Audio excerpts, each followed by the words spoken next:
Crusher ಮಾಲಕರಿಗೆ ಹಣಕ್ಕಾಗಿ ಬೇಡಿಕೆ ಇಟ್ಟು ಬೆದರಿಸಿದ ಮೂವರ ವಿರುದ್ಧ ಕಾರ್ಕಳ ಗ್ರಾಮಾಂತರ ಠಾಣೆಯಲ್ಲಿ ದೂರು ದಾಖಲಾಗಿದೆ. ಕರ್ನಾಟಕ ಕಾರ್ಮಿಕ ಪರಿಷತ್ನ ಅಧ್ಯಕ್ಷ ಬೈಂದೂರಿನ ರವಿ ಶೆಟ್ಟಿಯಾನೆ ಡಾಕ್ಟರ್ ರವಿ ಶೆಟ್ಟಿ ಬೈಂದೂರು ಮತ್ತು ಆತನ ಇಬ್ಬರು ಸಹಚರರ ವಿರುದ್ಧ ದೂರು ದಾಖಲಾಗಿದೆ.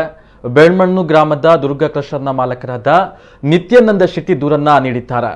ಅಕ್ಟೋಬರ್ 10ರಂದು ನಿತ್ಯಾನಂದ ಶೆಟ್ಟಿ ಅವರಿಗೆ ಕರೆಯನ್ನ ಮಾಡಿ ನಿಮ್ಮ ಬಳಿ ಮಾತನಾಡಲು ಇದೆ ಎಂದು ರವಿ ಹೇಳಿದ್ದ. ಬಳಿಕ ಅಕ್ಟೋಬರ್ 20ರಂದು ಬೆಳ್ಮಣ್ಣಿಗೆ ಬಂದು ನಿಮ್ಮ ಕ್ರಷರ್ನಿಂದ ನನಗೆ ಮಾಸಿಕ 10 ಲಕ್ಷ ರೂಪಾಯಿ ನೀಡಬೇಕು.